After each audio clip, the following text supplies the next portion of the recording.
林老板，这几个池子的水质指标都已经达标，第一批海参苗可以投了。好，大壮，把苗箱推过来。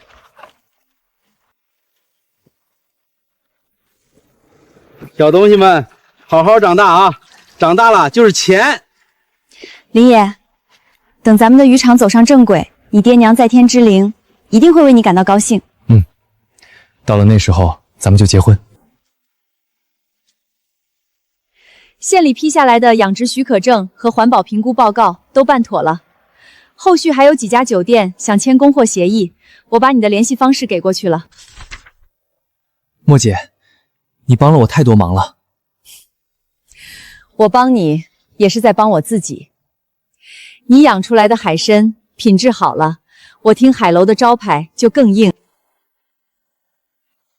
那是海龙渔业的船，船老大裘海龙。他就是那个霸占外海渔场，逼得周边渔民不敢出远海的人。对，裘海龙在这一带横行霸道10几年了，他手下10几条船，上百号人，垄断了外海好几个捕捞区。谁敢跟他抢，他就让谁的船出不了海。有点意思。这个人来者不善。还在想那个裘海龙？他今天来我们村码头，不像是路过那么简单。我让人打听了一下，他最近一直在周边海域找一种叫金鳞龙鱼的深海鱼苗。金鳞龙鱼？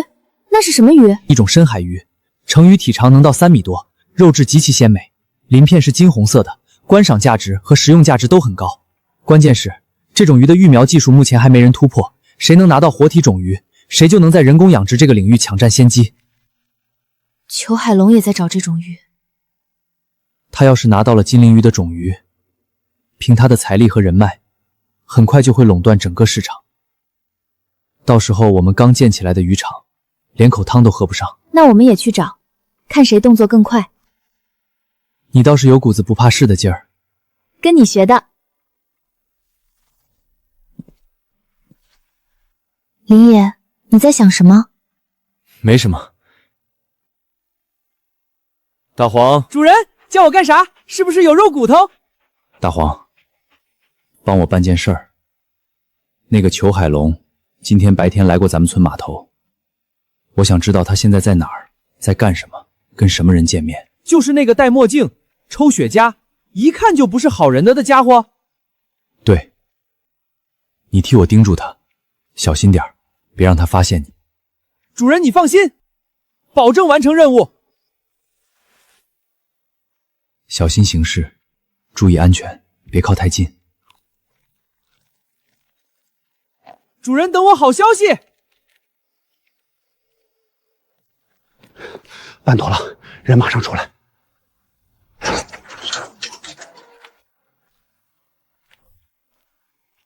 林首富、林首贵，你是裘老板？是我。听说你们的侄子林野最近风头很足嘛？对了，你们跟他有仇？他害我们蹲了耗子，毁了我们的名声，霸着我大哥的房子和船，你说呢？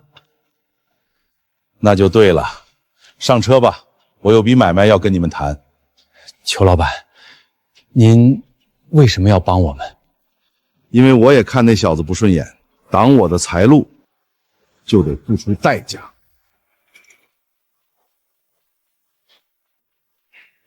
你们在耗子里蹲了这些日子，该想明白了吧？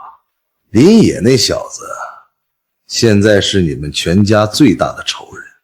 他害得我们名声扫地，钱也没了。志强、志刚在村里抬不起头，这笔账我记一辈子。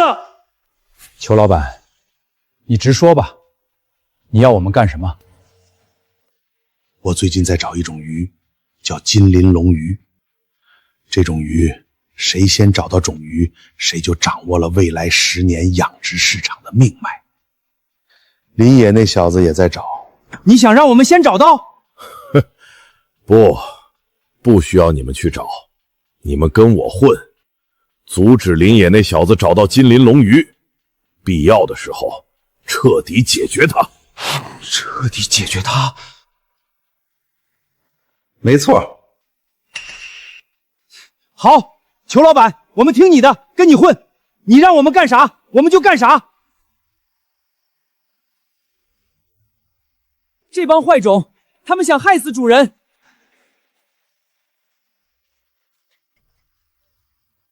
主人，等我，我把他们的计划全听来了，我得告诉主人，我得跑，快跑！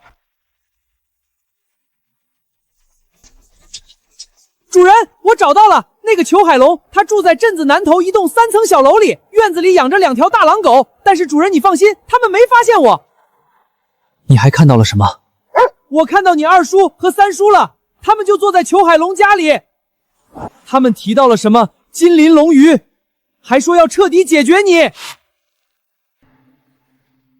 裘海龙在这一片手眼通天，动用关系把林守富、林守贵弄出来不难，只是没想到，为了阻止我找到金鳞龙鱼，居然不惜灭我的口。主人，你得小心了，必须防着那些坏人。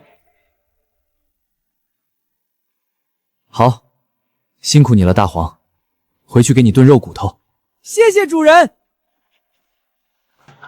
金鳞龙鱼彻底解决哦，好，很好。裘海龙、林守富、林守贵，看来我要跟你们好好玩玩了。这次出海估计要3天以上。你说的那片海坑，咱们真要潜那么深？你和大壮在船上配合收放缆绳，我潜水下去就行。据说那片海域有金鳞龙鱼的踪迹，我得亲眼看看。野哥，你放心，我跟白灵姐在上面配合你。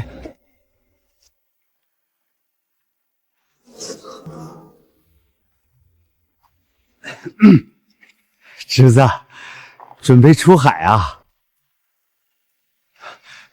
侄儿，我们知道以前做错了，蹲了耗子，我们也想明白了，今天是来给你赔个不是的。你看，能不能让我们跟你出海，帮忙干点活，赎赎罪？滚！我们真知道错了，你看我们都落魄成这样了，就是想跟着你干点正经营业，混口饭吃。我爹娘在世的时候，你们嫌我的爹穷，嫌他没出息，从来不跟他一条船出海。现在我爹娘不在了，你们蹲完耗子出来，忽然想跟我出海了？你们背后有人吧？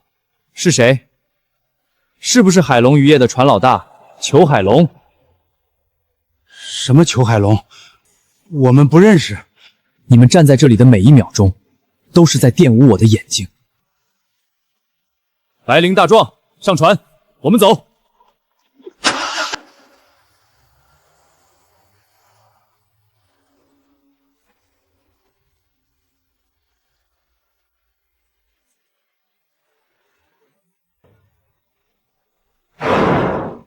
林野，你说的那个地方，我昨天又去了一趟。沟河底部有一道裂缝，裂缝里藏着一群大鱼，鳞片金红色，游起来像火苗在水里飘。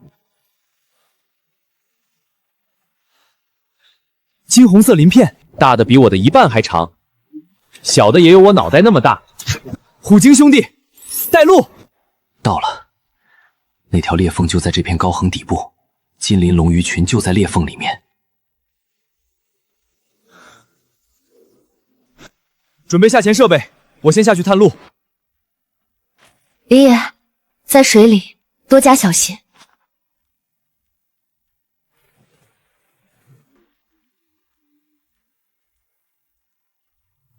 林野，就是这里了。金鳞龙鱼，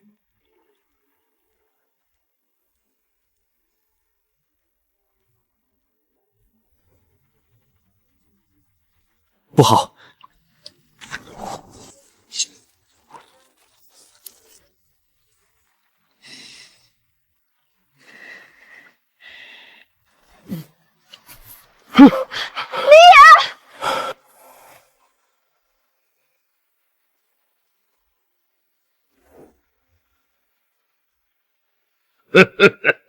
林爷，你爹林大江当年也是在这片海域跟我抢鱼，我开船把他撞翻了，没用的东西死在海里，活该！裘海龙，是你撞翻了我爹娘的船，害死了他们！林野，别激动，更别冲动，我们一起想办法，一定要给你爹娘报仇。野哥，咱们找治安队，找警察，告他杀人。他说的那么坦然，那么嚣张，他根本不怕我告他。他敢当着我的面说出来，就说明他早就把所有痕迹都抹干净了。他不会有好下场的，我一定会让他血债血偿。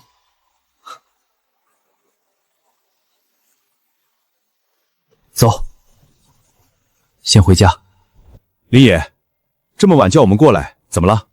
陈叔、张伯，你们都是在这片海上活了大半辈子的人，我想问你们一件事：当年我爹娘的船出事那天，你们有没有听说过什么不寻常的事？你那船出事后，我也听说过一些闲话。有人传那天外海有2艘船同时出现在同一片渔场，一艘是你爹的船，另一艘当时有人说上面印着海龙渔业4个字。林野，我明白你的心情，但这件事儿没有证据，就算去告也立不了案。证据我可以找，我相信正义可能会迟到，但绝不会缺席。孩子，老身听到信了，你爹娘的仇今天才真正浮出水面。那个坏蛋在海上横行这么多年，早该有人收拾他了。你要怎么做？我们帮你。我也帮你。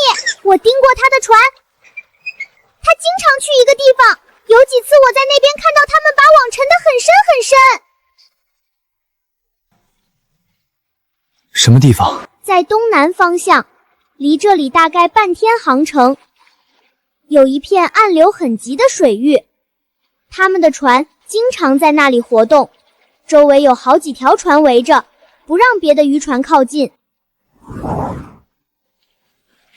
谢谢你们，你们帮我盯住那片海域，看看他们到底在那里干什么。老身这把年纪，别的不行，盯梢还是能帮上忙的。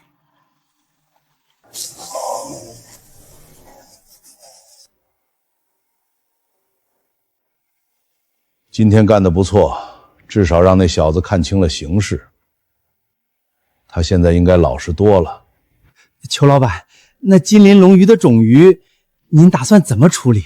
我已经联系了省城一家水产研究所，他们有育苗技术，只要种鱼送到他们手上，半年之内，第一批人工繁育的鱼苗就能出来，到时候整个市场都是我的。那林野那小子要是还敢找麻烦，他要是敢来，就别怪我让他跟他爹一个下场。你要的东西，你申报的审批手续下来了，还有裘海龙最近半个月的行踪记录，我托人查的。他果然在那片暗流水域做手脚，这个位置正好是金鳞龙鱼繁殖季节的核心区域。他不仅想垄断种鱼，还想垄断整片繁殖区。林野，你打算怎么做？我要抢在他之前，把这片繁殖区的金鳞龙鱼保护起来。只要我把这片区域登记成人工渔场的专属保护区，他再想动手就是违法。你这是釜底抽薪，你不想跟他抢鱼，你想让他抢不着。对，他不怕我跟他抢，因为他手下人多船多。但是这世道有王法，林野，你学坏了。对付坏人就得用坏招。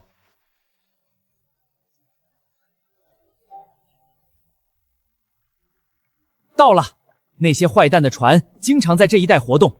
昨天我在这里看到他们下了好几次网，捞走了好多鱼。老身在这里盯了3天了，这片水下有一道深沟，是金鳞龙鱼产卵的地方。那些人的网每次都是朝深沟口撒的。他们这是想把整条深沟的鱼都捞干净。那怎么办？我们总不能让他们把鱼全捞走吧？我们在这里下标记浮标，把这片水域登记成人工渔场的专属保护区，先圈起来再说。野哥，最后一个也固定好了，好，收工。林野，你是真的不知死活。我上次跟你说的话，你没听明白是吧？你爹当年也是像你这么固执，非要在我的地盘上撒网，结果呢，现在还在海底喂鱼呢。裘海龙，这片水域，我今天已经登记成人工渔场的专属保护区了。你在这里捕捞就是违法的。保护区？就凭你一个小渔村的毛头小子，跟我说保护区？这是县海洋渔业局盖章的保护区登记文件。这片深沟现在受法律保护，你在这里下网捕捞，就是破坏渔业资源。裘老板，那小子好像真的去办了手续。你办手续了又怎样？这片海我说了算，今天我就把这里的鱼全都捞走，你拦得住我吗？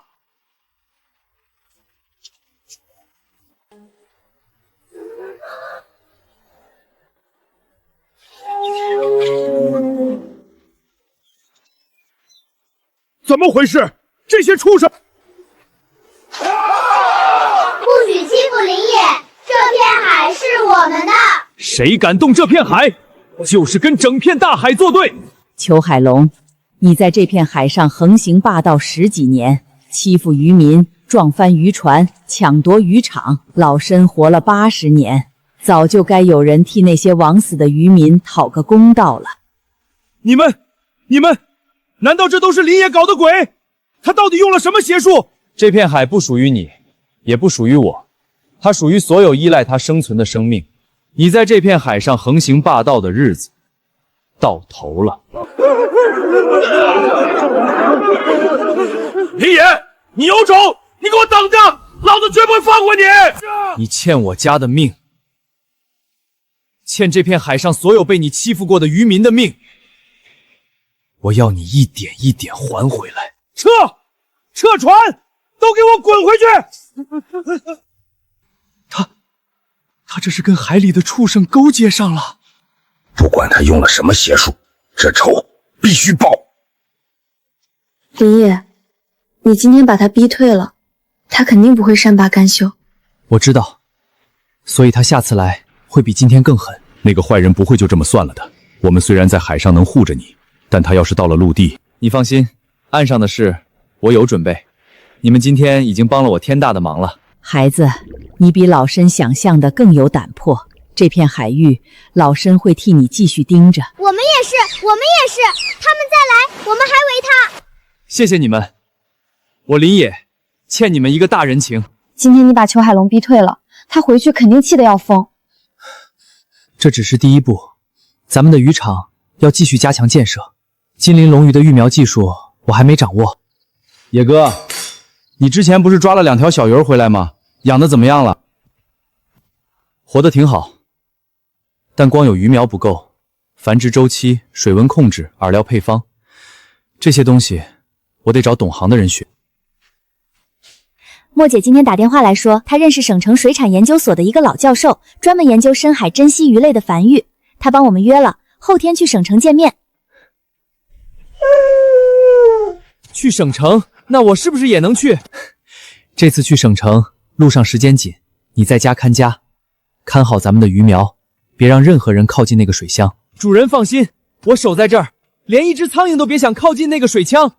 还有一件事，今天裘海龙虽然退了，但他走的时候看我的那个眼神，我不放心。你们最近出门一定小心。我知道，我会注意的。野哥，你放心，我大壮虽然脑子笨，但拳头还够硬。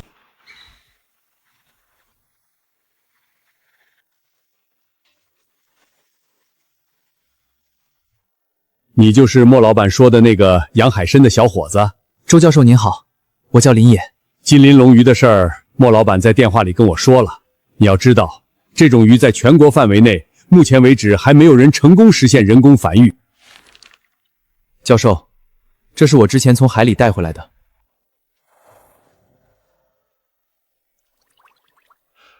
活的？你居然拿到了活的幼鱼？是我从深水海沟里捞上来的，还有一条养在家里。教授，我这次来是想请您教我繁育技术。金鳞龙鱼的人工繁育有2大难点，第一是水温控制，这种鱼产卵需要恒定在12到14摄氏度之间，上下不能超过1度。第二是饵料，幼鱼开口吃的是一种特定的浮游生物，这种生物在人工环境里极难培养。水温、饵料，教授，如果这2个问题都能解决，成功率有多高？如果你能给我提供一个足够稳定的模拟环境，我有70%把握，半年内培育出第一批人工鱼苗。教授，我想请您做我们渔场的技术顾问，条件您提。先别说条件，你先把那条鱼的育苗环境做出来，等你的环境达标了，我自然愿意过去。谢谢周教授，我回去就着手准备。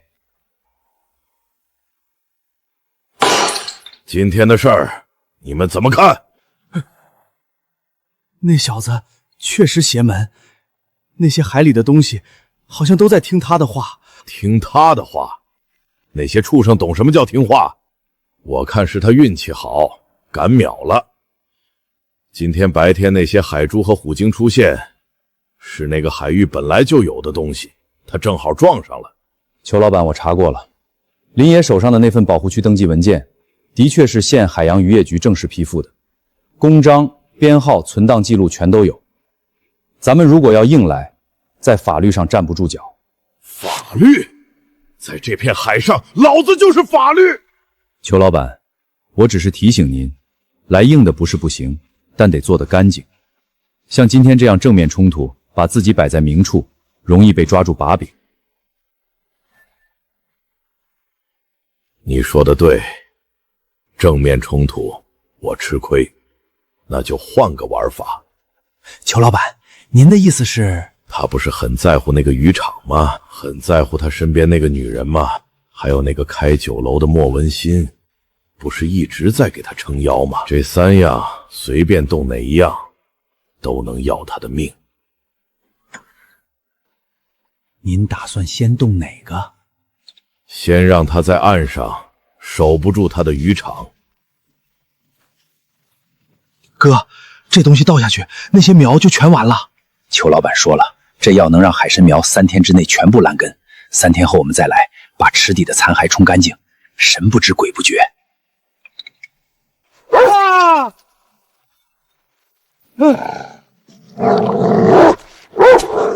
是那个畜生的狗，你没守住吗？打死他！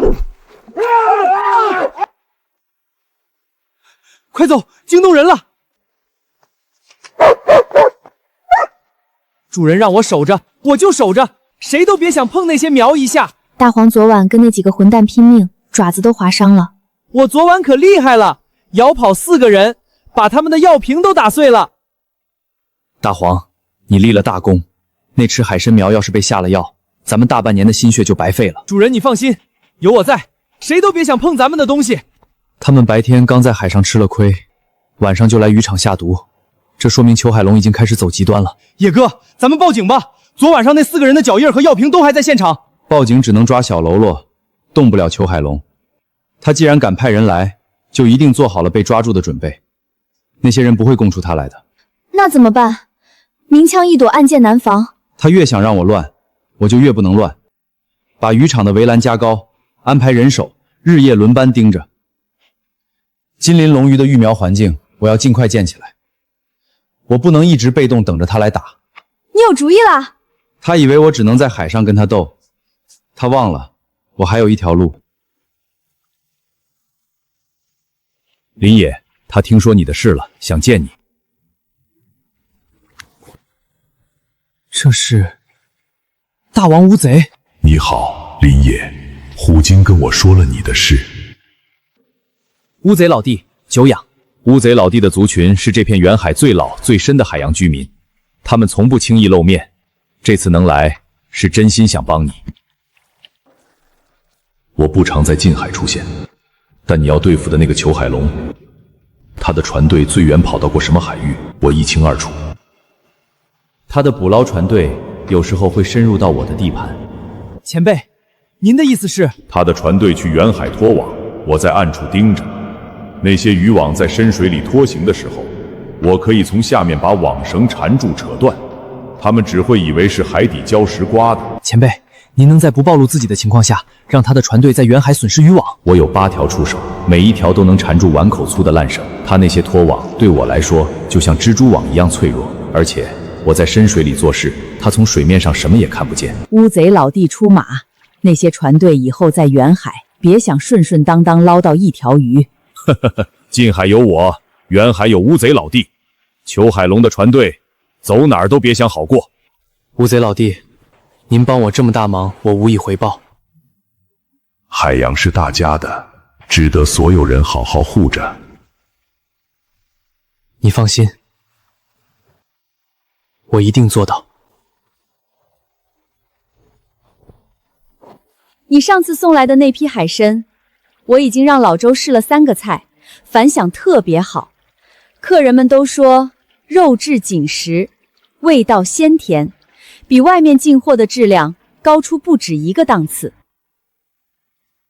林老板，你那海参确实是好东西，我做了20年海鲜，能跟你这品质比的，一只手数得过来。周师傅过奖了，我今天来是想跟莫姐商量一件事儿。什么事儿？你说。我打算在渔场旁边建一个专门的室内育苗车间，用来培育金鳞龙鱼的育苗，前期投入不小。我想问问莫姐，愿不愿意跟我一起做？你是想让我入股？金鳞龙鱼一旦实现人工繁育，这将是全国第1家能稳定供货的养殖基地。到时候听海楼作为独家合作方，招牌菜就是别人学不来的。你帮我，也是在帮你自己。林野，你变了很多。以前你是那个闷头干活什么都不说的愣头青，现在你学会算账了。我得学会，因为我的对手在算更大的账。好，我跟你合作，启动资金我出1半，但我要听海楼的独家供货权。成交。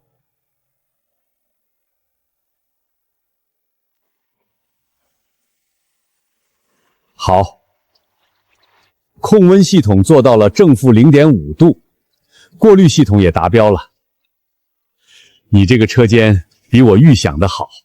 教授，那您看什么时候可以开始育苗？我明天就搬过来，给我2个月，我让这2条鱼给你产1窝卵。2个月？先说好，这是最乐观的估计。金鳞龙鱼的繁殖周期长，对环境要求苛刻，中间但凡出一点差错，就得从头再来。我明白，教授，您只管专心做研究，后勤保障我来负责。等你们长大产卵，孵化出新的小鱼，我的渔场才能真正立住脚。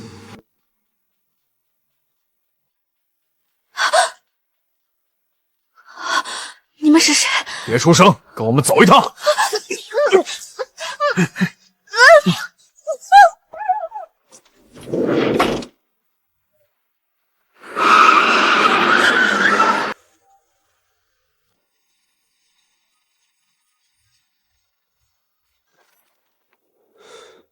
林野，你朋友莫文新在我们手上，想让他活命，明天中午12点，一个人到东郊码头来。林野，怎么了？莫姐被绑架了，应该是裘海龙干的。他疯了，混账王八蛋！他是在逼我交出保护区，交出渔场，交出一切。你不能一个人去，他设好了套等你钻。我不去，莫姐就危险了。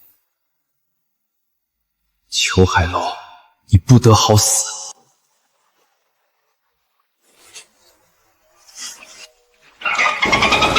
林野，这么晚了，发生什么事了？莫文新被裘海龙抓了，他要我明天中午一个人去东郊码头拿保护区文件和渔场手线换人。他动用了陆地上的手段，那就让他在海上付出代价。你打算怎么做？我需要你们帮我。明天中午，虎鲸你带海豚群提前到东郊码头附近的水下埋伏好。乌贼老弟，你守在码头外圈的深水通道，如果裘海龙的人从海上逃，你来截住他们。从东郊码头出去的任何一条船，只要进了深水区，就进我的范围了。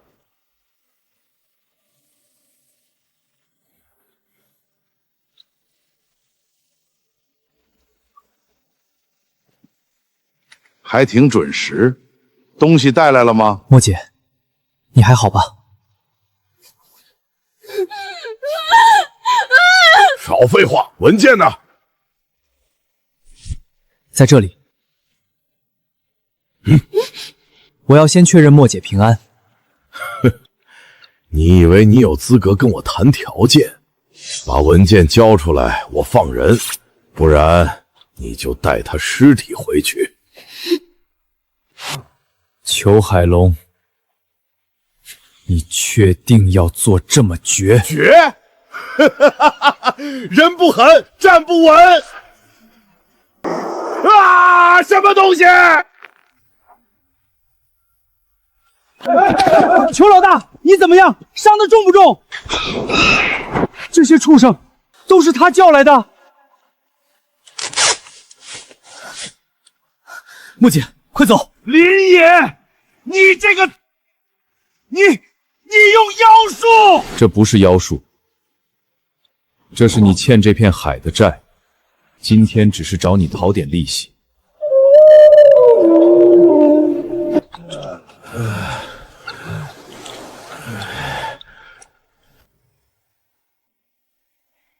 今天的事儿，我欠你一条命。莫姐，你帮我那么多，是我欠你的。我没想到他敢做到这一步，光天化日之下绑人，他是真的疯了。他今天吃了这么大的亏，接下来只会更疯狂。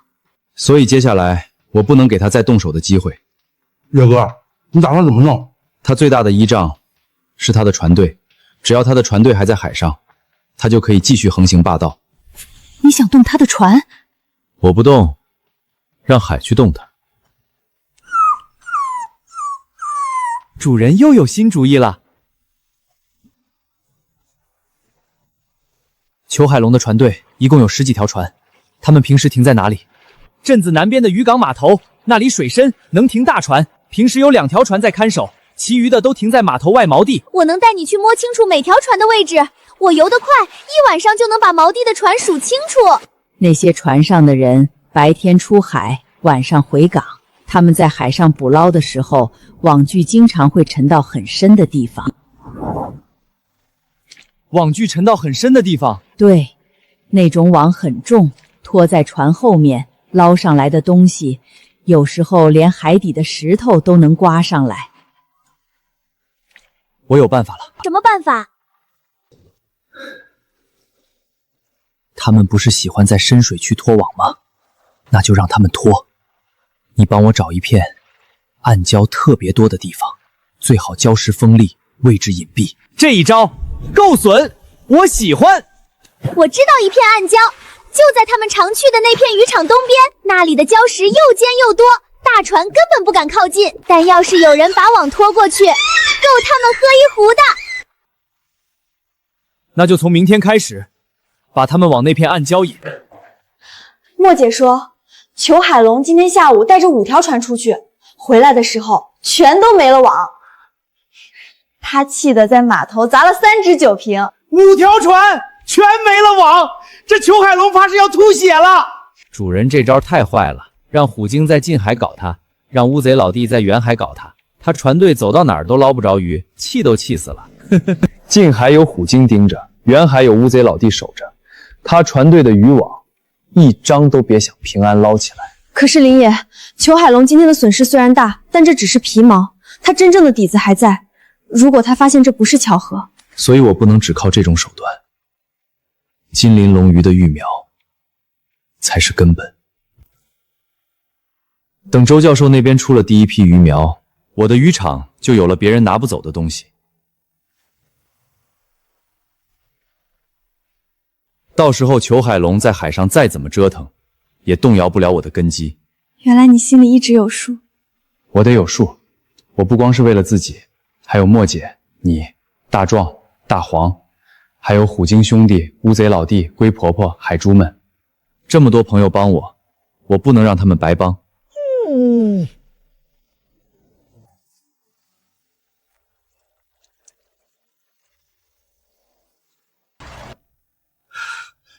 成了，第一批卵受精率超过80%。教授，您的意思是？我的意思是，金鳞龙鱼的人工繁育第一步，我们走通了。那啥，教授，这意思是咱能孵出小鱼儿了？卵是成了，但孵化还需要15到20天。开口饵料我已经在培养了，这半个月是关键期，水温、溶氧、光照，任何一项变动超过临界值，这批卵就全废了。教授您放心，这半个月我安排人就在车间守着。光是守着不行，这批卵孵化之后，幼鱼的饵料调化是第2道坎。我写了一份饵料配方和投喂时间表，你让白灵小姐帮我盯着执行。螺旋藻粉、轮虫、令虫无节幼翼，这些我都记下了。等你们破壳，我的渔场才算真正站稳脚跟。这是生态循环养殖区，海参池排出来的回水，经过沉淀池和生物滤池，里面的有机物会被分解成无机盐，再流进海藻池。野哥，这意思是海参拉的屎去养海藻，海藻再把水弄干净给海参用。小壮子总结的虽然糙，但道理不差。这叫循环水养殖系统，能大幅降低换水频率，减少对外部海水的依赖。教授，这套系统多久能运转起来？再有10天，管道全部接通，生物滤料挂膜完成，就可以试运行了。到时候海参池的水质稳定性至少提高1倍。等这套系统运转起来，我们渔场养出来的海参品质就能做到全行业最好。你不仅想养鱼，还想把整个渔场做成一个生态样板。金鳞龙鱼是招牌，但渔场不能只靠一条鱼活着，海参、海藻、贝类形成一个完整的生态链，互相支撑，互相净化，这样的渔场才是我想要的。首富哥，你们现在跟裘老板干了？怎么不行？好歹是正经差事，比蹲在村里抬不起头强。那行，你们忙，我先走了。老孙头，听说你家小子最近在跑远海捕捞，跑的哪个渔区啊？跟裘老板报备了吗？我家小子就是小打小闹，捞点近海的杂鱼，没敢跑远。近海也归裘老板管。你回去跟你家小子说，下次出海先到码头上登记。哥，咱现在跟着裘老板，镇上这些人见了咱都绕道走，这感觉比以前在海里跑船拼命强多了。这才哪儿到哪儿，等裘老板把那个小杂碎的渔场搞垮了，镇上所有渔户都得看咱脸色。3天，连续3天，5条船的网全废了。老板，那片渔区海底暗礁太多了，网拖过去就挂底，根本捞不着东西。暗礁？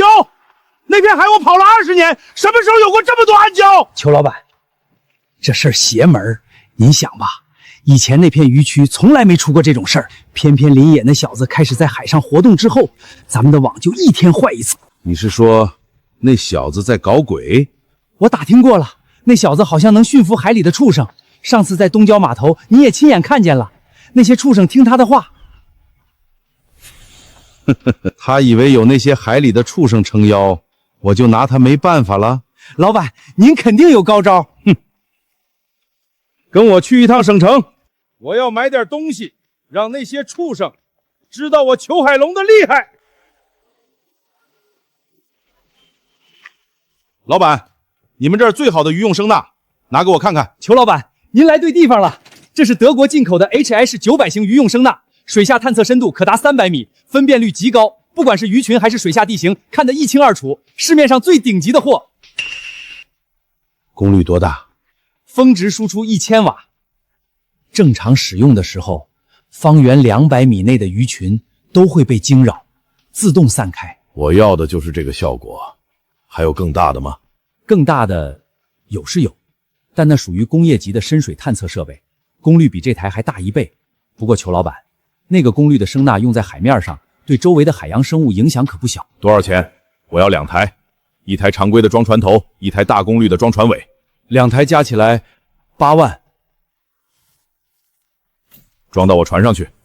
哥，那商贩说大功率的会影响海洋生物，那可是作孽，遭天谴的啊！遭天谴那也是他裘海龙，跟咱有什么关系？咱只管跟着干，拿钱办事就行了。林爷，林爷，不好了！我今天在码头那边的沙滩上听到裘海龙跟他的手下说话，他买了2台大功率的渔用声呐，说要装在船上对付海里的动物。渔用声呐？怎么回事？那东西功率特别大，专门用来驱赶鱼群和海洋动物。虎鲸兄弟、海豚、海猪们都会受伤的。我听到那机器发出的声音，他们说能震得鱼群内脏出血、失去方向。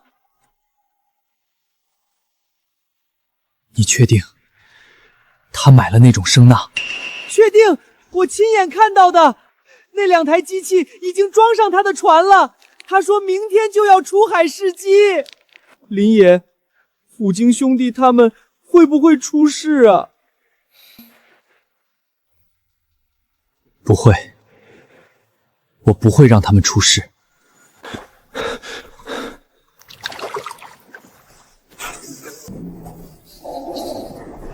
林野，出什么事了？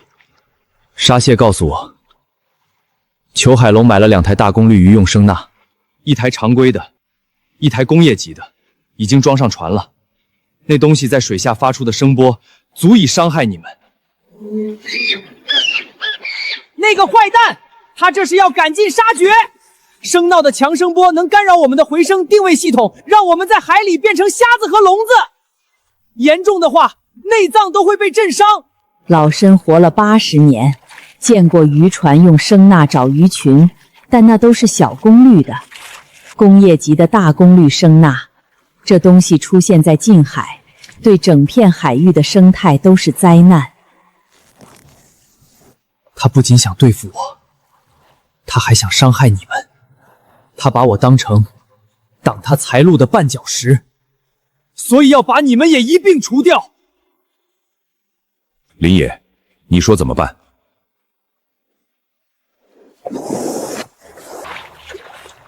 他要用声呐，我就让他用不成。你的意思是？声呐设备的核心部件是换置器，那个东西需要在水下稳定工作，一旦受到剧烈撞击或者被异物缠住，就会失凉或者报废。他的船明天出海，我需要你们帮我做一件事。你说怎么做？他的船出港之后，你们在船底跟着，等他把声呐放进水里准备工作的时候，你们找准时机，从侧面用尾鳍猛击声呐的电缆接口和换动器外壳。我明白你的意思了，我们不打他的船，只打他的设备，让他花大价钱买的声呐变成一堆废铁。这个办法稳妥，声呐设备一旦损坏，他只能返港维修，修好了再出来，我们还能再破坏一次。这个好玩，我喜欢。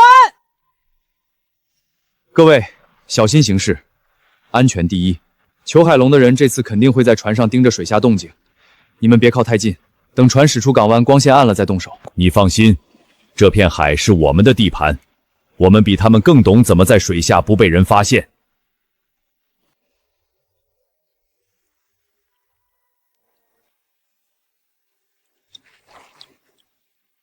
有了这东西，那些畜生再敢靠近我的船，老子就让他们尝尝厉害。老板英明，等声呐一开，那些海猪、海豚什么的，肯定吓得屁滚尿流，再也不敢来捣乱了。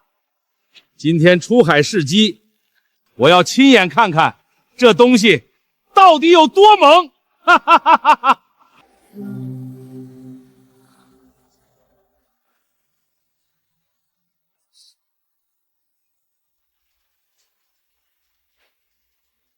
老板，船头的常规型声呐已经就位，可以下水了。船尾那台大功率的还需要再调试半小时。先放船头的，让我看看效果。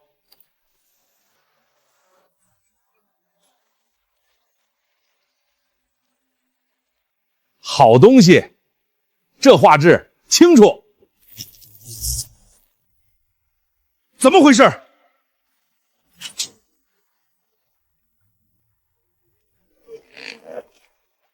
妈的，什么情况？老板，声纳的换能器好像被什么东西撞裂了，电缆也断了。被什么东西撞了？船底什么也没有。你告诉我被什么东西撞了？我不知道，但那个撞击力度很大，不像是普通的鱼群。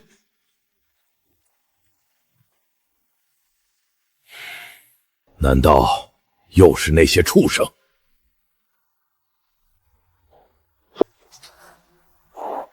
我不管用什么方法，把那些孽兽全给我弄死！弄死！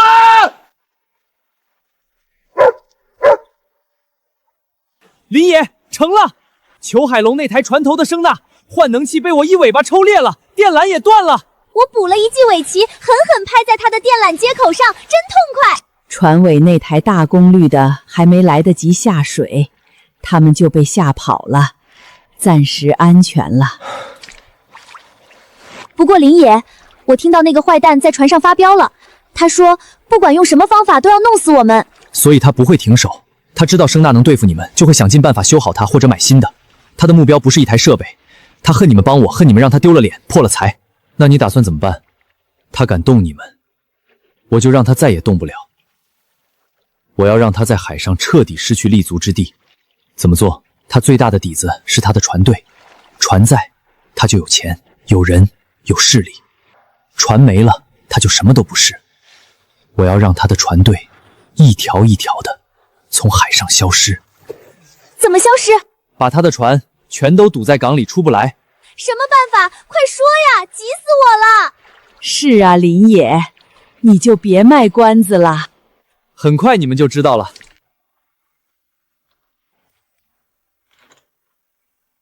林野，你打算怎么用这些东西？用扳手就得拧东西，但不是我去拧。不是你在拧，那谁拧？有人比我更合适，他的手多，8只，每只都有碗口粗，力气也大，好几个壮汉加起来也不如他。你是说大王乌贼？你让他去拧船底的阀门，他会用扳手？他不会，所以我今晚得去教他。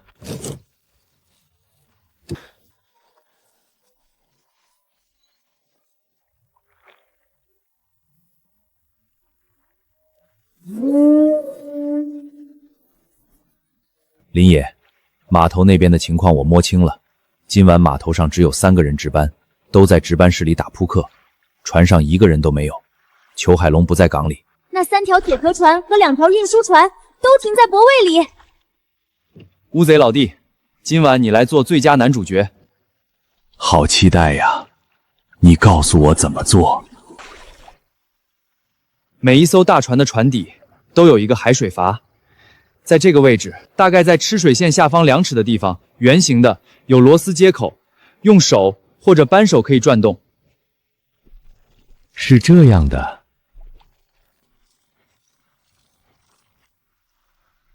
对，就是那个动作。你到了船底之后，找到海水阀，用扳手套住接口，然后往逆时针方向拧松，不用完全拧下来，拧到松动，开始深水就行。一艘船拧2个阀门，做完就换下一艘。隐蔽，安静，不要发出太大的声响。我们的目标是让船慢慢沉。逆时针，拧松，渗水，走人。我带路。每条船的阀门位置我都标记好了，乌贼老弟，你跟着我走就行。我在码头外围警戒，如果有人从值班室走出来，我拍一下水面示警。老申在码头入口处守着，潮水正在涨，水位会越来越高，你们的作业时间大约有1个半时辰。你放心，今晚之后，他的船要在港里趴很久。主人，他们能行吗？一定能行的。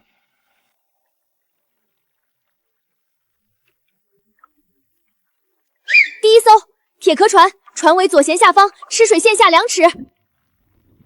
逆时针，逆时针。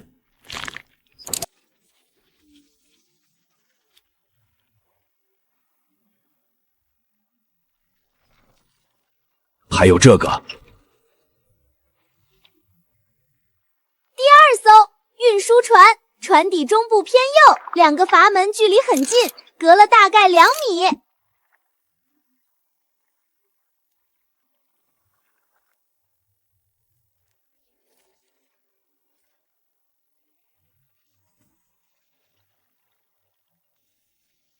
完工了。3个2，要不起吧？娘的，你手气怎么这么好？3把了，你当了3把地主。不打了，不打了，眼皮打架了。晚上没啥事儿，早点睡得了。啥动静？没看到人啊，海面上也……二哥，你看那艘船，吃水线是不是比刚才高了一截？那不是吃水线高了，那是船在下沉。快看，船尾都贴到水面了！我操，船漏了，5艘船全漏了！快拉水泵，快去叫人！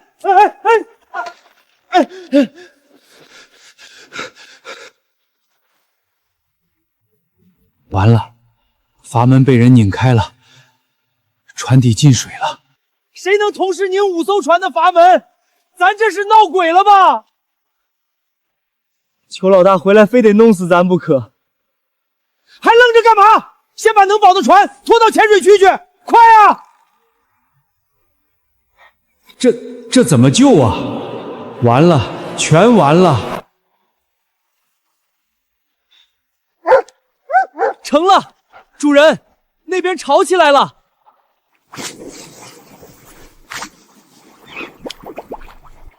5艘船全进水了，值班室里那3个人现在在码头上来回跑，跑的鞋都掉了。最搞笑的是，有个人从水里爬出来的时候，脑袋上顶着一只海草螃蟹，自己还不知道。老身活了80年，今晚这场戏头一回见。乌贼老弟呢？他躲在那边看热闹呢。4把扳手全收回来了，一根都没丢。他说下次再拧阀门还能更快。干得漂亮！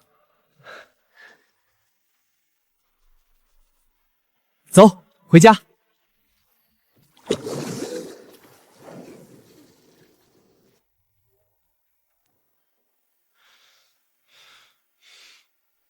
港口的船5艘全沉了。值班室那3个人说，船底的海水阀被人从水下拧开了，每艘船至少2个阀门被拧松。5艘船同时被人从水下拧开阀门，你觉得什么人能在水下1个晚上拧开5艘船的阀门？当时我隐约看到水下好像有什么很大的东西在动，不确定是不是看花了眼。不确定！5艘船全沉了，你们跟我说不确定？老子几10万的船现在全泡在港里了。林野，除了他没有别人。他能叫动那些海里的畜生，一定是他干的。老板，要不咱们报警？报警？报什么警？说我的船被海里的畜生弄沉了。先别说警察信不信，你信吗？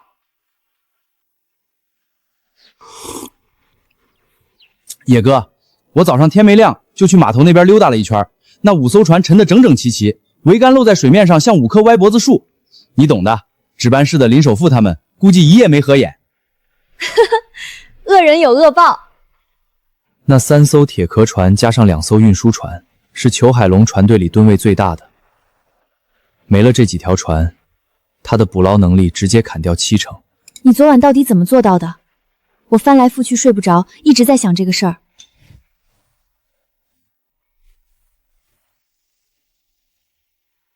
我用它拧螺丝，然后把它交给比我更会拧东西的人，不，比我更会拧东西的朋友手里。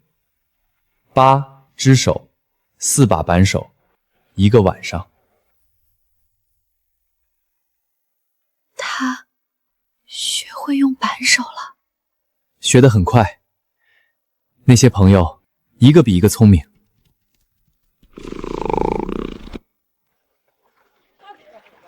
这种品质跟大海里纯野生的海参相差无几了。林老板，这一池的平均单重超过8两，大的快1斤了。这批海参的品质，我养了20年鱼，头一回见。通知收购商，今天开始起捕，所有人开工！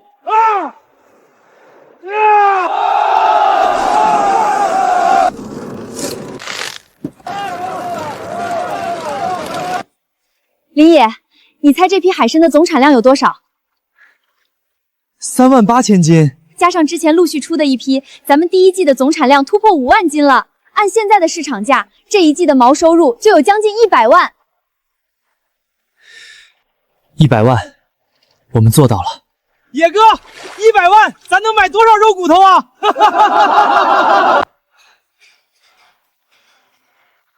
林野，你来的正好，看看这个月的营业额。28万，比上个月翻了将近3倍。你那些海参送过来之后，老周开发的葱烧海参和参茹滋补汤成了听海楼的招牌。现在定位都要提前3天了，咱们的合作算是彻底打开了局面。林老板，你那海参品质绝了，老客们都说吃了你家的海参，别家的都不想碰了。还得多谢了周叔您的厨艺。林老板太谦虚了。爹娘，你们看到了吗？我没给你们丢人。林野，这条生态养殖的路你走对了。莫姐，这只是个开始，等金鳞龙鱼的生态养壮直了，这里的生意会更加火爆。你就等着把分店开满全国吧。好，有你这句话，我相信那一天肯定会到来。这段时间大家辛苦了，咱们渔场第一季海参丰收，所有人都有功劳。今天把大家叫来，就一件事儿，发奖金。林老板，这快顶我半年工钱了，跟着林老板干，值了。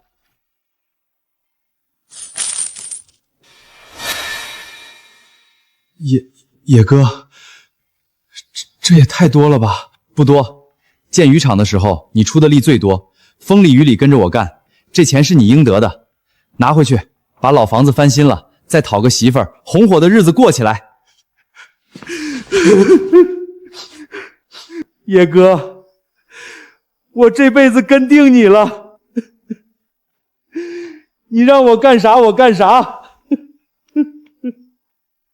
主人真厉害，我大黄跟对人了。林老板，这就是您订的那辆桑塔纳，顶级配置，4门电动窗，空调、CD 音响都有，全线一共就来了3辆。林野，你买车了？不是你买车了，送你的。送我的？从我在海边那个破棚子里一无所有的时候，你就跟着我。这辆车是我谢谢你的，也是我想告诉你，白灵，我想跟你过一辈子。林野，你这个傻子。以后的路还长，咱们一起走。林野，设备都齐了，咱们这一趟主要是测金鳞龙鱼产卵海域的水温、周面和盐度、批度，再采几份浮游生物样本回去分析。按您说的，我多带了2罐备用氧气，够在水下待够时间。注意安全，别在水里待太久。放心，你在渔场盯着，我最多2天就回来了。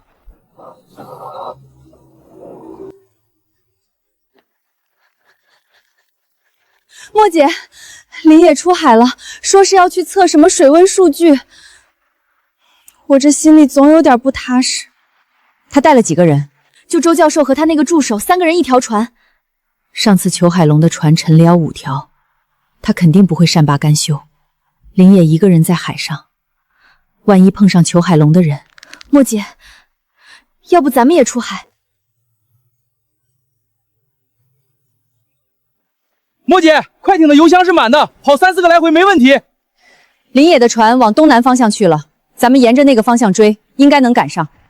莫姐，你说裘海龙会不会真的在海上对林野动手？他那种人，被逼到绝路上，什么事儿都干得出。咱们宁可白跑一趟，也不能让他出事。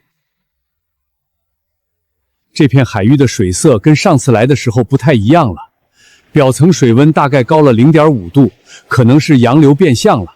教授，金鳞龙鱼的产卵期跟水温变化关系大不大？大，温度差1度，产卵时间可能推迟10天半个月。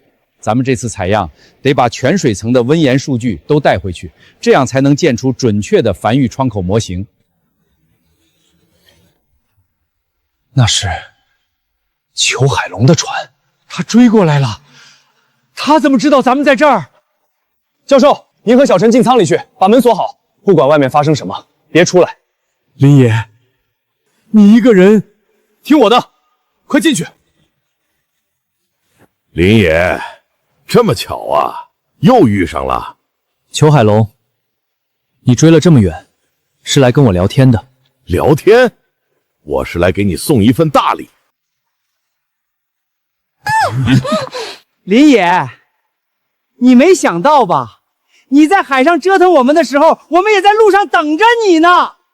你那渔场，你那船队，你从我们手里夺走的一切，今天全得吐出来！识相的自己跳海里来，不然，你女人就下去喂鱼。野哥，别管我们，弄死裘海龙这混蛋！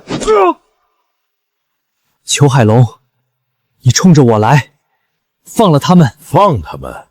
可以啊，你跳海，把渔场经营权和船队产业的手续交出来，不然……侄子，二叔我数3声，1，住手！我跳。白灵，别怕。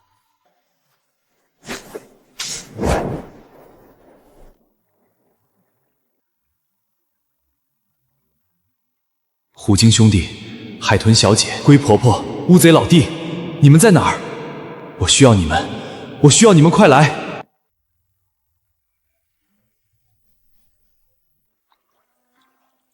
看到了，这小子也有今天，就这点本事，还敢跟老子斗？裘老大英明，这下他那渔场那船队全归您了，让他沉海里喂鱼去吧，跟他那死鬼爹娘一个下场。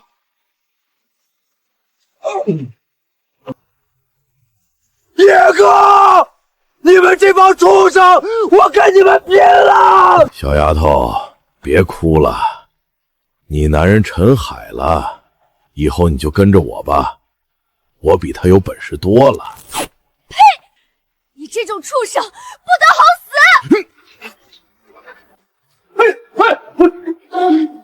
怎么回事？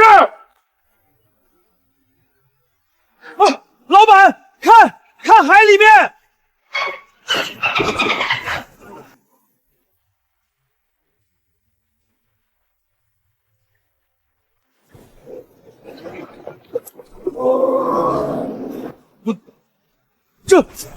这是什么鬼东西？动林野的人就得付出代价。谢谢乌贼老弟。有水怪！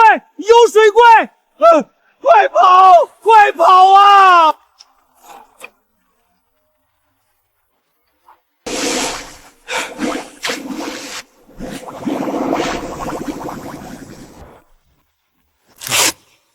别怕，我来了。林野，我以为你……我没事，我没事。我就知道，你不会这么容易死。莫姐，对不起，连累你受苦了。什么话？跟我还说这个？你也太见外了。大壮，野哥，我刚才我真以为你……等会儿再说，先稳住局面。李野，你用邪术，你勾结海里的妖魔，你会遭报应的。报应？裘海龙，你作恶多端，早就该遭报应了。林野，侄子，我是你二叔啊，你不能动我大侄子，我们错了，我们再也不敢了，你放过我们吧。做梦！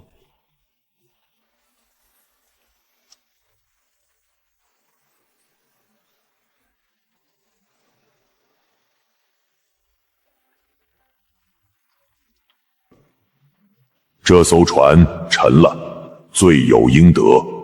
恶人就该付出代价。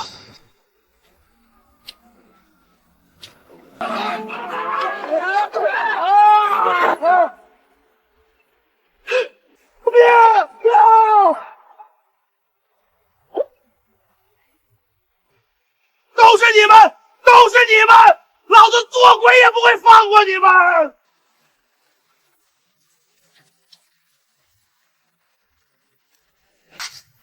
李野，你给我等着，我不会放过你的！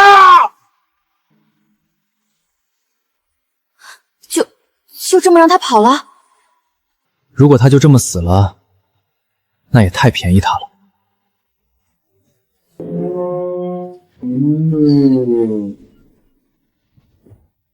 林野，那个裘海龙大坏蛋已经跑远了。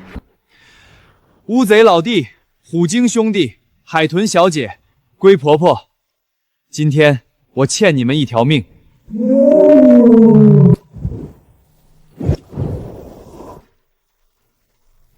孩子，这场风雨过去了。裘海龙那混蛋，以后再敢出现在海上，我们就狠狠收拾他。谢谢你们，以后不会了。林野，你今天这场面够我回去给听海楼的客人讲3年的。野哥，你跳海那一下，我真以为我差点哭出来。行了，回家再说。今天的事，你说的对，裘海龙跑不远的。他在海上横行这么多年，仇家不止我们一个。他今天在众目睽睽之下挟持人质逼人跳海，光是这些就够他吃不了兜着走。他不是跑，是躲。他应该再也不敢出海了，只能躲在岸上。我会找到他，好好算账。林野，今天的事，我以后再也不想经历了。不会了。野哥，那金鳞龙鱼的育苗车间，周教授那边怎么样了？今天采样虽然被缴了，但之前的数据够用，水文环境数据也都采集到了。周教授说，再有1周，第一批鱼苗就能开口吃饵料。这一步走完，你就真的什么都不怕了。对，这一步走完，我就带着你们把渔场做成全国最好的。主人说啥就是啥，我大黄跟着主人一辈子。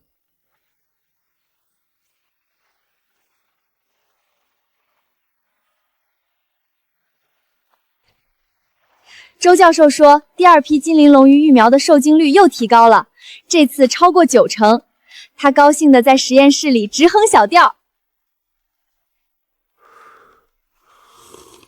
第2批鱼苗长起来，咱们就能正式对外供货了。省城那几家高端酒店已经签了意向协议，价格比市场价高出30%。莫姐昨天打电话来说，听海楼这个月的营业额又创新高。葱烧海参和金鳞龙鱼成了招牌中的招牌，定位都排到下周了。莫姐那边稳住了，咱们的销路就稳了。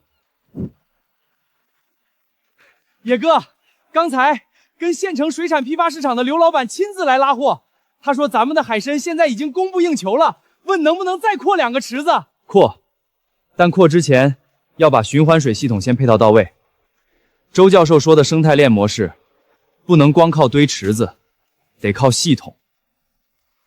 好嘞，我这就去跟施工队说。爹，娘，你们看到了吗？我在这片海上扎下根了。首富、首贵，你们到底去哪里了？快回来呀！半个月了，整整半个月了。那2个不争气的东西，连个消息都没有，不知道他们是死是活，我心窝子疼啊！林家大娘，快去南港码头看看吧！你2个儿子干活的海龙渔业出大事了！啊！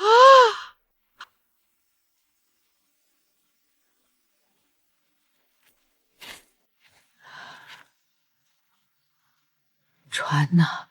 裘老板的船呢？那么多的船呢？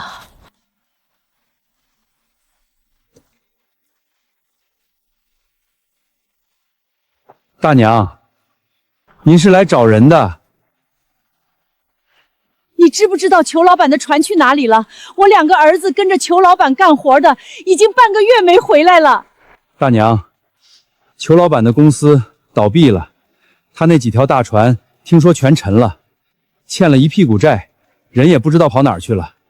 好多债主都来找过，都扑了空。倒闭了，船沉了。那我儿子呢？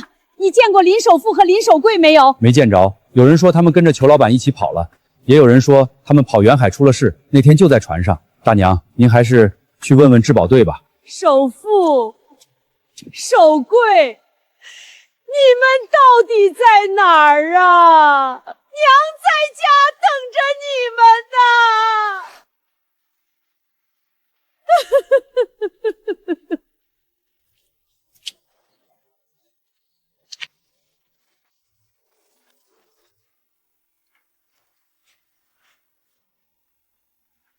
老太太，你也是来找裘海龙要钱的？别找了，人都跑没影了。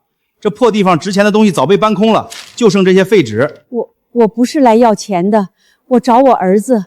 我儿子林守富、林守贵跟着裘老板干活的。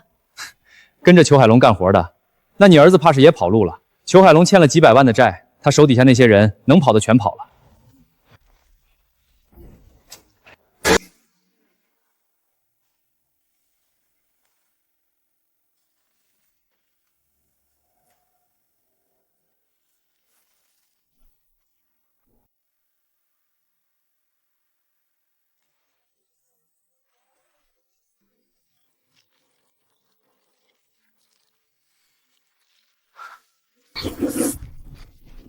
老子以前吃的是燕豹刺肚，现在吃这玩意儿。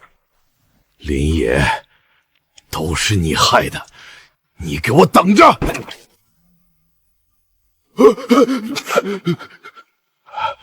那些怪物，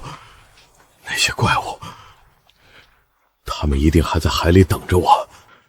我不能回去，回去就是死。我裘海龙竟然混到这个地步，吃虫子，吃野草，喝雨水，还不如当初让我沉在海里死了算了。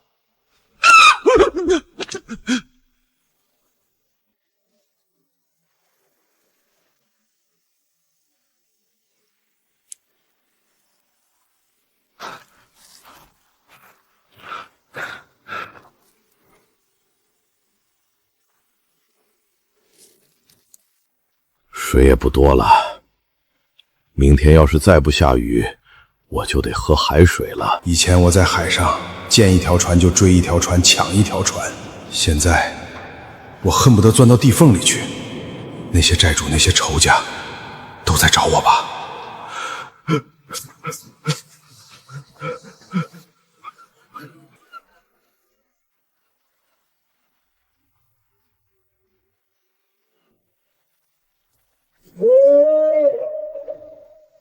虎鲸兄弟，怎么了？林野，我找到那个坏蛋了，裘海龙，他在东南方向一个荒岛上躲着，离这里大概半天航程。他还活着，活着，但比死了还惨。吃野草，啃树皮，喝雨水，整个人蓬头垢面，跟个野人似的。他窝在一个破棚子里，一整天都不敢往海面上看。他躲了这么久，也该有个结果了。林野，你打算怎么办？送他上路。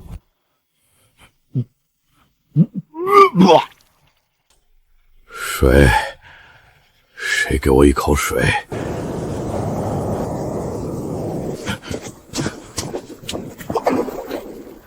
不行，海水不能喝，喝了死得更快。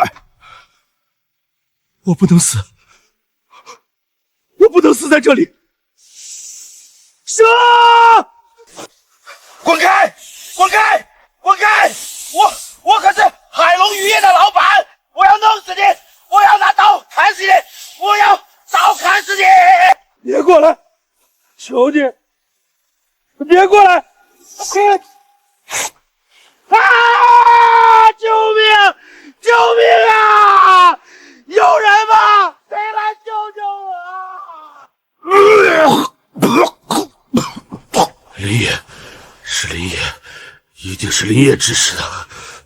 那小子能控制海里的畜生，连陆地上的蛇也听他的话。我不该撞翻林野那小子爹娘的船，不该。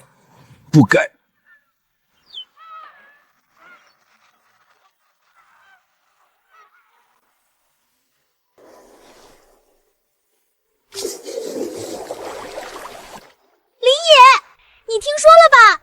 那个大坏蛋死了，可惨了！质保队今天下午来了，说是找到了裘海龙的尸体，死亡原因是被毒蛇咬了，在荒岛上挣扎了很久才断气。那个大混蛋死得其所，就像你们人类说的，善有善报，恶有恶报，不是不报，时候未到。谢谢你了，海豚小姐。不用谢我，要谢就谢那些海蛇吧，整整一大群呢。我把他们从岛东边的礁石缝里叫出来，他们都恨裘海龙那个破坏海洋环境的大混蛋。总之，谢谢你们。林野，那个大坏蛋害死了那么多人，害死了那么多海里的小伙伴，还差点害死白灵姐姐和莫姐姐，还有你的爹娘。这种人不受惩罚，天理难容。是啊，终于恶人已除，这片海重归安宁。我也要加油努力干事业了。你有渔场，有白灵姐姐，有莫姐姐和大壮他们那群朋友，还有我们，大家都会帮你，支持你。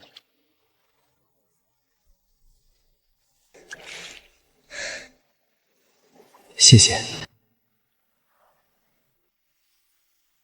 林野，刚才质保队来过，发生了什么事情？质保队告诉我，裘海龙找到了，在东南方向一个荒岛上，已经死了。怎么死的？被毒蛇咬了。法医说，起码折磨了4-5个小时才断气。太好了，他干了那么多伤天害理的事，老天爷终于看不下去，把他收了，真痛快。玲玲，我想爹娘了。走吧，去看看他们。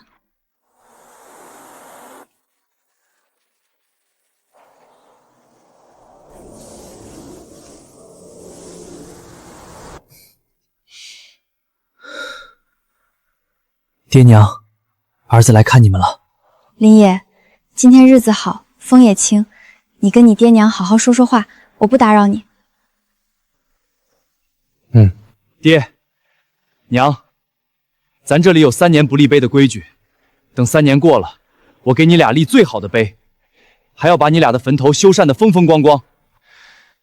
爹妈，那个害死你们的人找到了，就是那个裘海龙，他已经死了，就在前几天，死在东南方向一个荒岛上，被海蛇咬死的。你们的仇终于报了，你们可以安息了。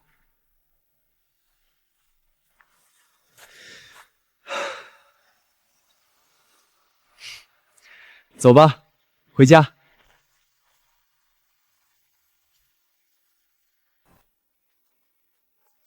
你这画的什么啊？又是养殖区，又是保护区，还有这旁边标着游览区。莫姐，我有个想法，渔场现在已经稳了，金鳞龙鱼的繁育也走上正轨了。我想，光靠卖鱼卖海参，天花板有限。咱们这片海风景这么好，海域资源这么丰富，能不能做点别的？做别的？这边靠近礁石区的海域，海水清澈，珊瑚多，鱼群丰富，完全可以搞潜水观光。这片沙滩又长又平，建几间海景民宿正合适。还有这片浅水区，水质好，风浪小，适合搞海上垂钓和帆船体验。你是说搞旅游？对，咱们不光养鱼，还可以让人来看海、玩海，把渔场变成一个集养殖、餐饮、住宿、海上娱乐于一体的综合项目。莫姐，你开酒楼这么多年，认识的人多，路子广，这事儿要是干成了，咱们就不再是单纯靠天吃饭的渔民了。野哥，你这主意好是好，可这得花不少钱吧？钱的事儿我来想办法，咱们先把方案做出来，一步步来。林野，你很有想法，我觉得完全可行，到时候投资算我一份儿。好。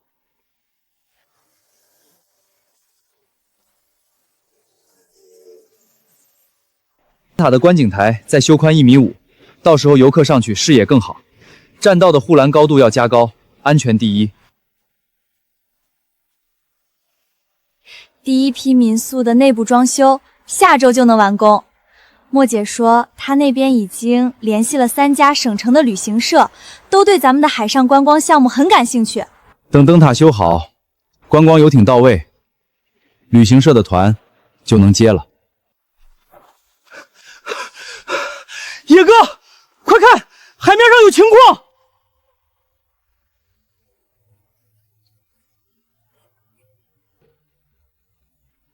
那条船出事了，走，开快艇过去。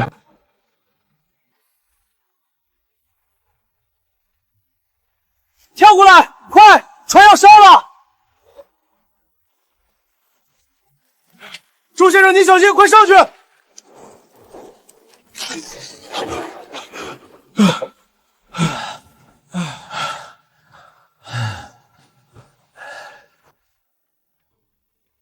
小伙子，多谢救命之恩。我姓周，周景荣，湘江人，来这边旅游的。周先生客气了，先坐下休息。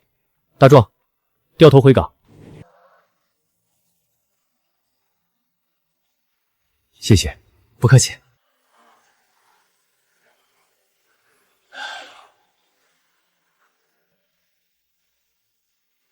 那边是你们在建的项目？对，我搞了个渔场，顺便开发一下海上旅游。这边风景好，资源丰富，不利用起来可惜了。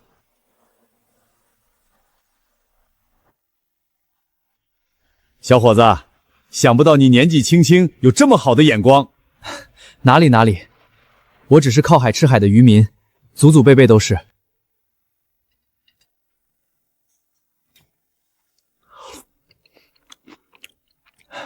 林先生，你这些东西品质一流，我在湘江吃过不少高端海鲜，能跟你这品质比的不多。周先生过奖了。我们渔场用的是生态循环养殖系统，全程不投药，品质有保障。下午你跟我说的那个海上乐园的构想，我仔细想了想，你那个思路很超前啊，把养殖、旅游、餐饮、住宿整合在一起，形成一个完整的产业链。这种模式在湘江生意圈都很少有人做起来。周先生是做哪一行的？地产、酒店、旅游都沾一点。我在香港有几家酒店，在东南亚那边也有投资。这次来这边就是想找一些有潜力的新项目。林先生，我有个想法，你那个海上乐园的构想我很感兴趣。如果你愿意，我想跟你合作，我出资金和渠道，你出资源和管理，咱们一起把这个项目做大。周先生，合作愉快。谢谢你啊，林先生，你给了我一个投资合作的好项目，更给了我报恩的机会。周景荣出手很大方，第一期投资就这个数，500万，这还只是启动资金。500万！他还说了，如果第一期项目顺利，后续还会追加。他要的也不多，3成股份，这个条件算很厚道了。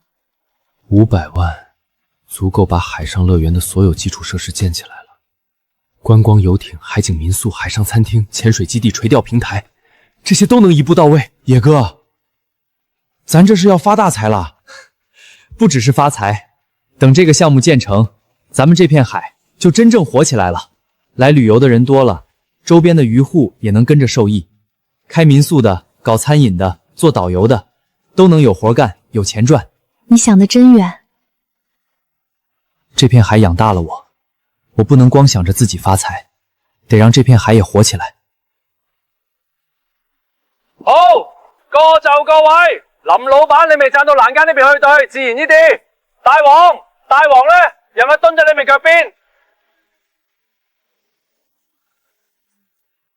好，就是这种感觉。今天主要是拍一组空镜头和你们日常生活的镜头，后面再补拍海里的部分。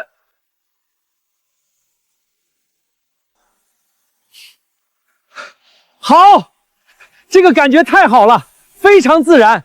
林老板，你们平时就是这样相处的？差不多，就是平时没这么多人举着机器对着我们。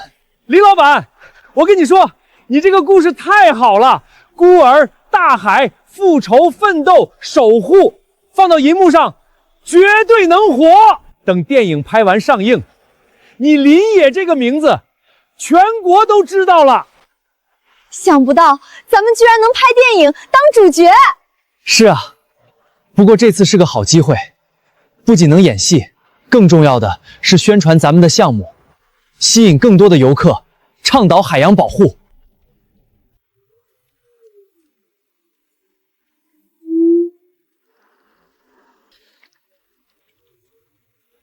太好了，继续，让海豚也过来。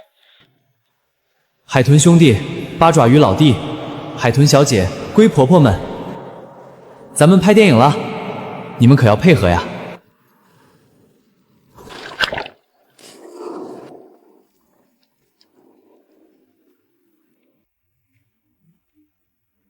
太值了，这些镜头太值了！谁能想到能拍到这么多海洋动物配合出景？这片子上映，票房绝对爆！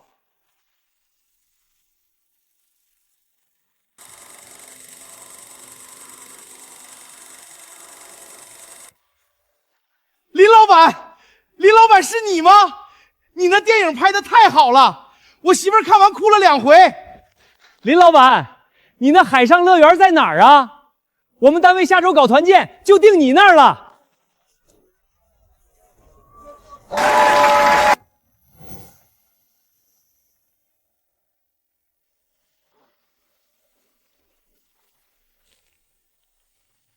大海养育了我，救过我，帮过我，这片海给了我所有的一切。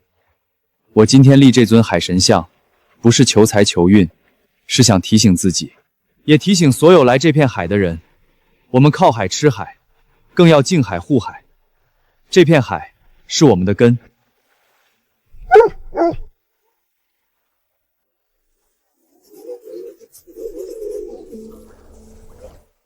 你也来了。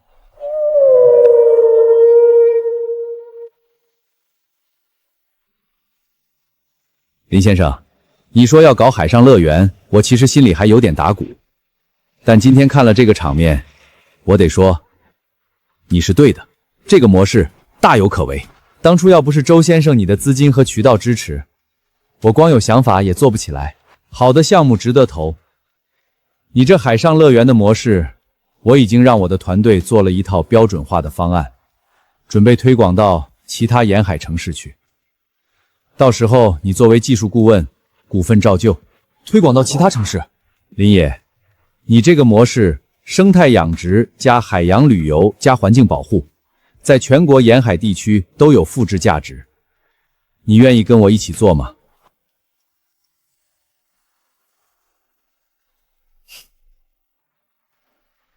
周先生，合作愉快。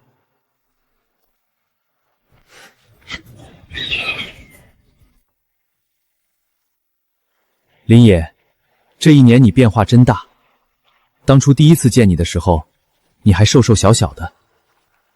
那时候刚死了爹娘，一个人在海边瞎闯。要不是遇到你们，我早就沉在海里了。可别这么说，就算没有我们，你肯定也能活下来的。这片海，你们这些朋友，我现在拥有的一切，都是这片海给的。孩子，你记着就好。以后不管走多远，做多大，记着回来看一看，跟咱们这些老朋友们说说话。我会的。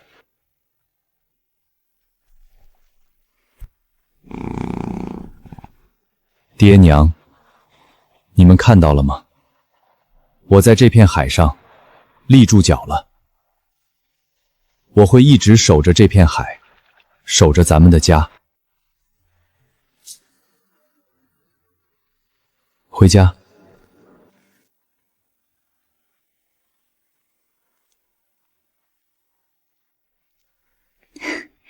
又在看那些合作方案。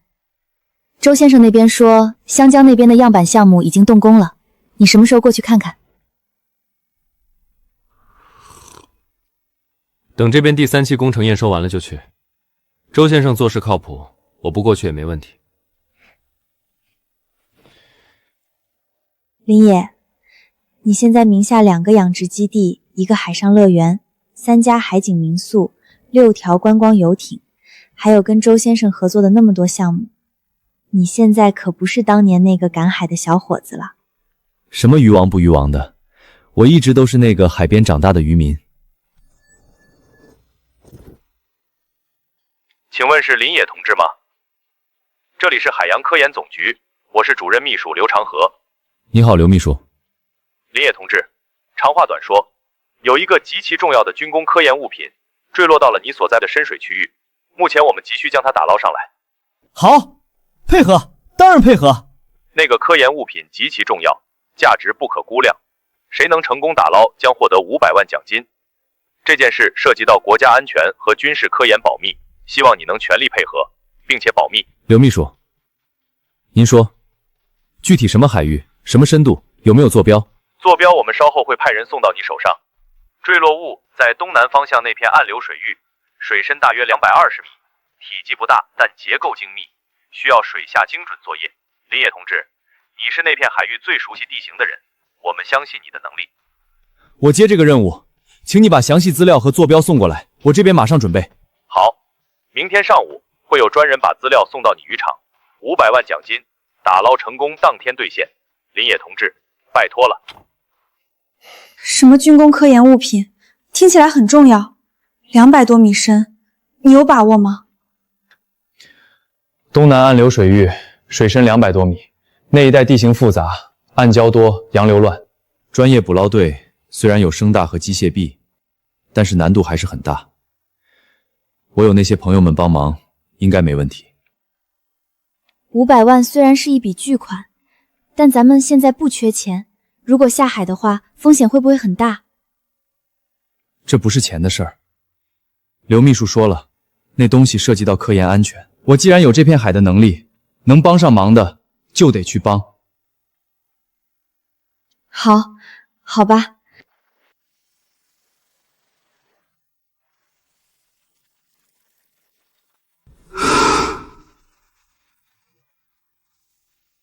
林野，看你脸色挺郑重的，怎么了？有一件很重要的事。东南方向那片暗流水域，水下220米左右，有一件东西落到了海底。上面的人说那东西很重要，关系到咱们国家的科研安全，必须打捞上来。什么样的东西？不知道，来人只说体积不大，结构精密，具体是什么样子没跟我说。但那个位置我很熟，220米深，下面是岩石底，附近有一道裂缝，裂缝里有暗流，水下能见度很差。那片地方老参知道，沟底有一条海沟，常年有冷水上涌，水温比周围低好几度，普通船士用机械臂下去，根本看不清抓不准。有我们在，你怕什么？你带我们过去，到了那片海域，我们下水帮你看。200多米深对我来说不算什么。我也去，我眼睛好使。暗流水域我常去玩，底下每一块礁石长什么样我都记得。有你们这句话，我心里有底了。这次的任务，上面还派了专业的捕捞船队跟我一起作业，他们要跟咱们竞争，谁先捞上来，谁拿奖金。那就让他们看看，谁才是这片海真正的主人。我这就去暗流水域探探底，明天你来的时候，我告诉你底下什么情况。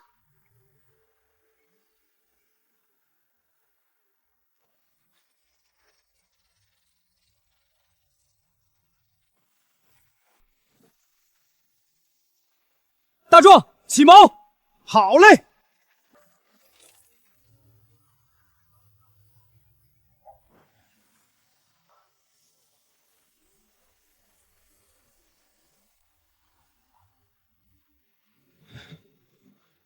这水真黑，野哥，你一个人下去行不行？没事，水下有朋友接应我。一定要多加小心，我在这儿等你上来。放心好了，我会注意的。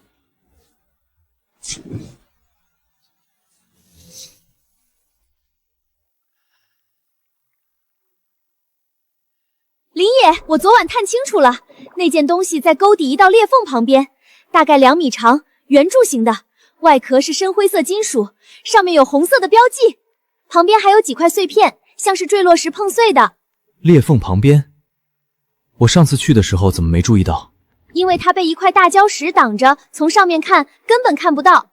要不是我钻到裂缝底下绕了一圈，也发现不了。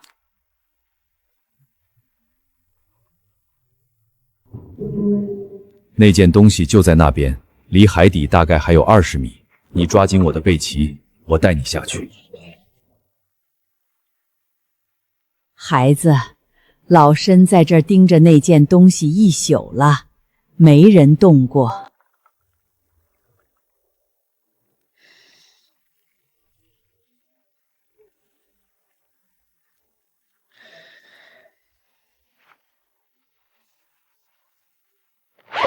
到手了。林野，上面的机器爪子快扫到这片了，咱得赶紧走。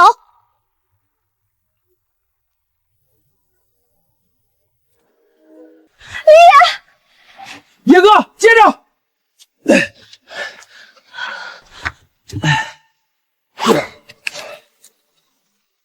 就是这个，就是这个，返航。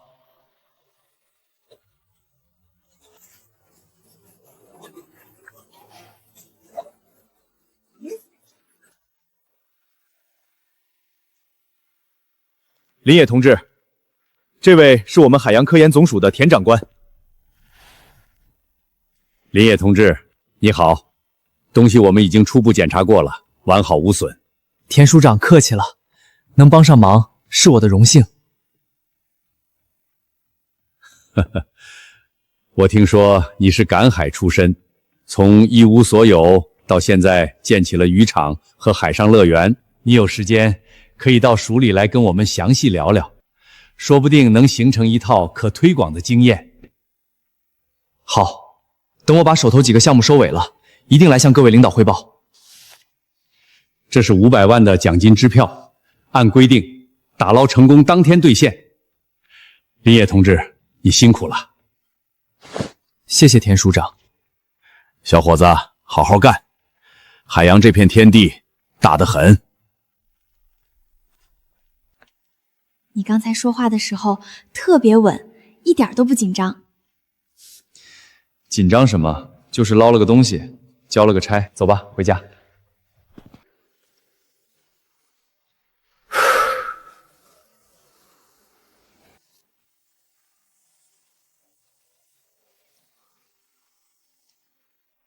野哥，新到的2艘游艇都检查过了，船况一流。县旅游局那边也说，咱们的海上观光项目已经被评为省级示范项目了。省级示范项目？什么时候的事儿？就昨晚，县里打电话到办公室，白玲姐接的，说是下周要来挂牌子，还要搞个什么启动仪式。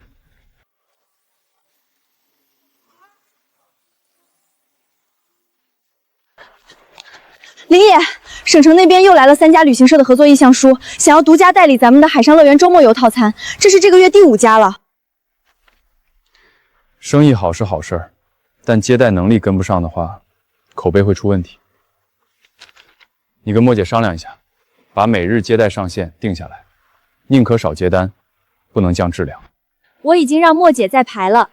他说下个月能新增2条观光航线，一条往南边的珊瑚礁区，一条往东边的海鸟栖息岛。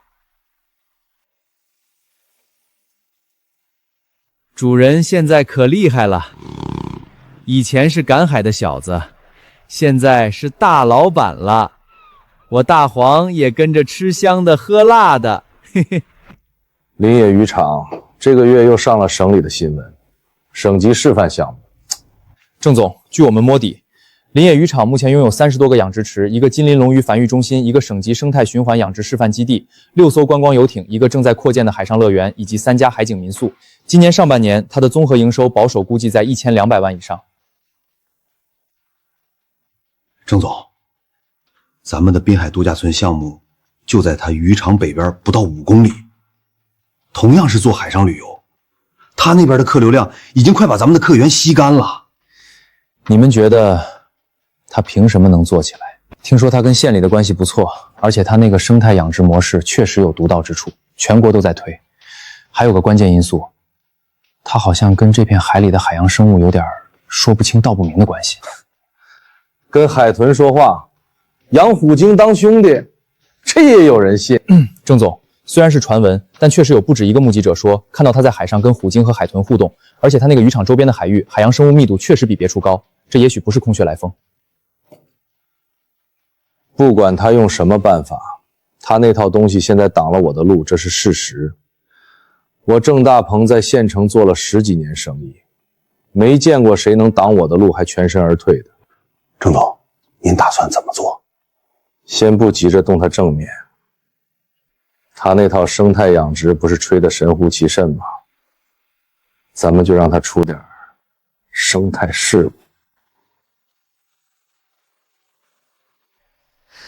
林老板，这套系统运转3个月了，数据一直很稳。昨天测了30个指标，全在绿色区间。水质稳定是渔场的命根子，这套系统一旦出问题，半个月之内，海参池和金鳞龙鱼池就会出状况。老张，你专门负责盯着这套系统，早晚各一次分检，数据记录不能断。放心，我每天雷打不动走2趟，泵机、管道、过滤膜、紫外消毒器一个不落。昨天晚上我还检查了一遍，一切正常。野哥，莫姐来了，说有事找你商量，在游客接待中心等你呢。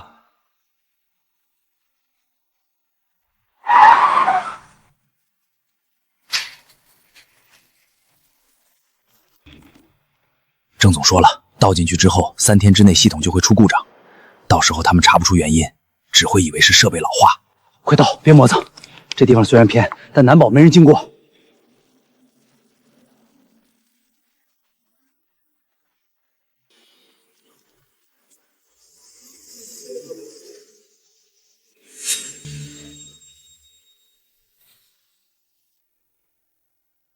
你看看这个，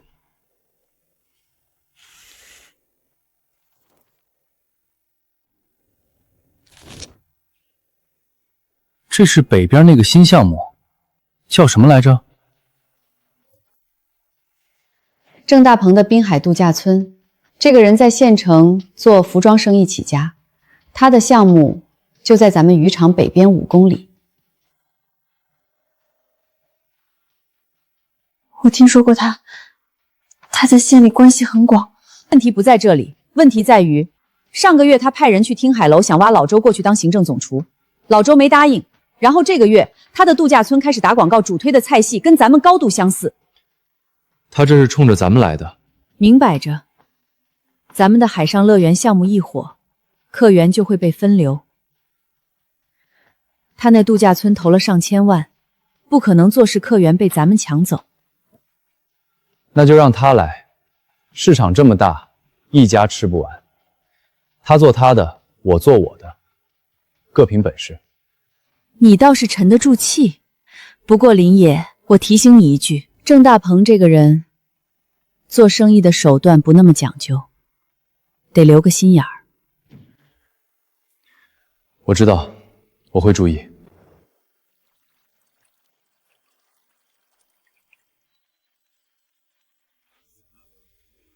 大壮，大壮，你过来看看这个，这是咋回事？昨天不是还好好的吗？出事了，循环系统出问题了，快去叫林老板！这是有人往系统里倒了什么东西，应该是某种化学制剂，跟循环水里的有机物反应之后生成了这种沉积物。野哥，你去找啥？这里有人进来过。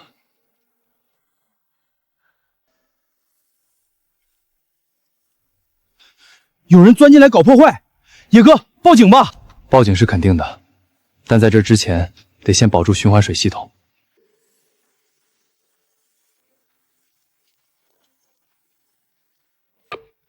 周教授，我是林野。循环水系统被人投了化学制剂，管道内壁出现异常沉积物，滤膜开始堵塞。教授，有没有什么办法能在2天之内把这个系统恢复？你描述的那种灰白色化学制剂，我判断是一种碱性化学制剂与循环水中残留的有机物反应生成的钙造沉积。要清理不难，用醋酸稀释液冲洗液，管道内壁就能溶解沉积物。但问题是，你的滤膜系统已经被损伤了，至少要更换3层过滤膜。醋酸稀释液的浓度配比是多少？滤膜我能买到吗？浓度控制在5%以内，冲洗时间不超过12小时。滤膜的话，我认省城一家供应商，连夜发货，明天下午能到。但你得先停产1天，把系统里的污染水全部排空，然后用清水冲洗3遍，再灌入醋酸稀释液浸泡管道。停产1天，损失我认，只要能保住系统。林野，我要提醒你一件事，对方投的这种化学制剂不是随手买的，这是专门针对循环水养殖系统的配方，针对性很强。你得罪的不是一般人。我大概猜得到是谁。周教授，滤膜的事儿拜托您了。好，你那边处理完了给我回个信儿。对了，金鳞龙鱼那批幼鱼先移到临时周转池里，让他们接触污染水。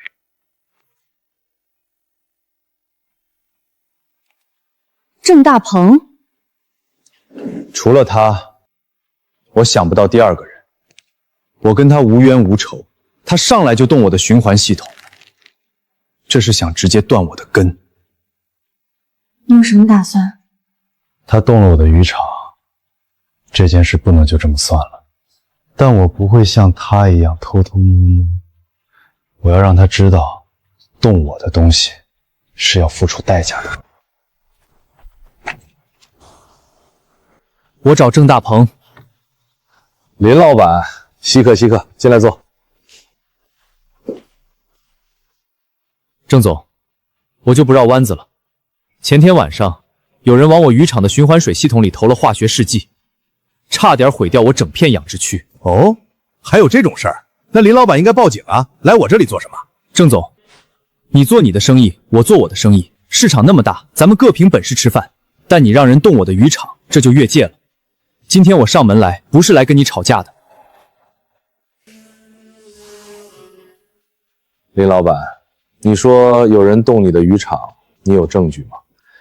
没有证据的话，到我这里来说这些话，不太合适吧？这是我安排人在现场拍的照片，围栏缺口剪断的痕迹，地面的脚印，排水管道接口处残留的化学制剂样本，我都已经交给警察了。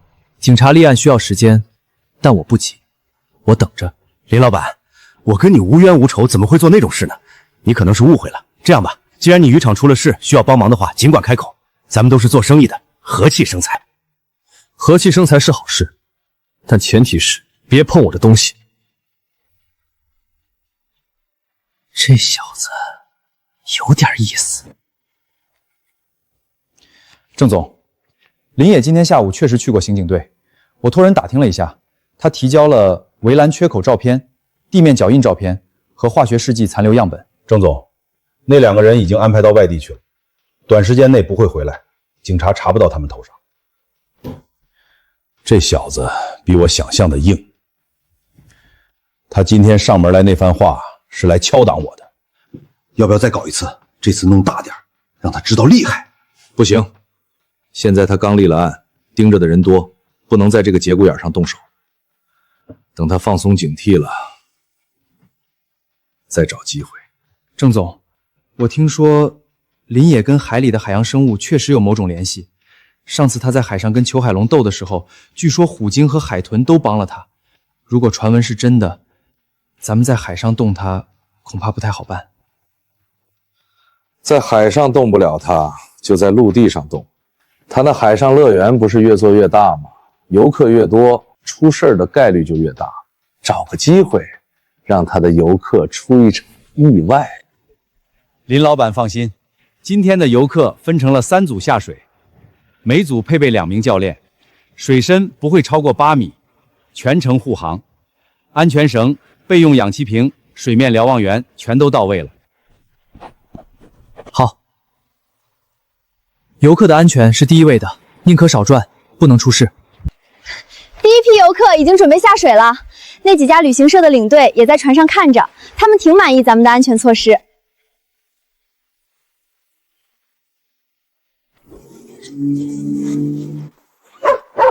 叶哥，那条船疯了，他往游客那边冲过去了。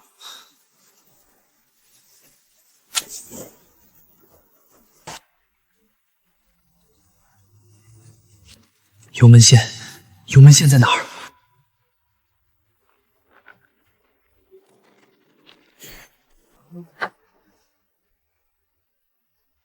油门线怎么松了？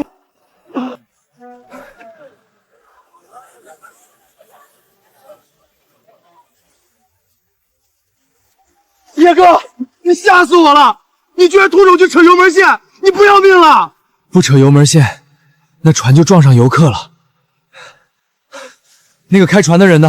抓住了没有？大壮，那条快艇的人要跑！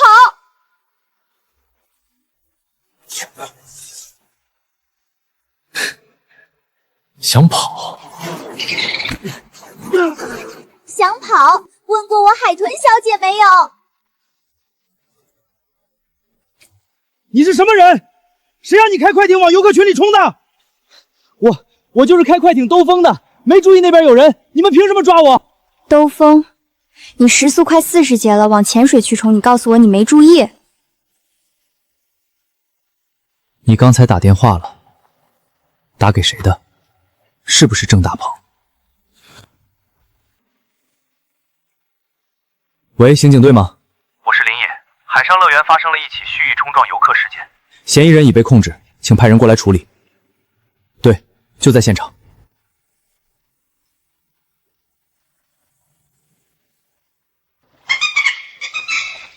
海豚小姐，谢了。我看到他那船冲过来就知道不对劲，这种人就该让他尝尝海水的滋味。我已经在跟旅行社沟通了，你放心，这边我来处理。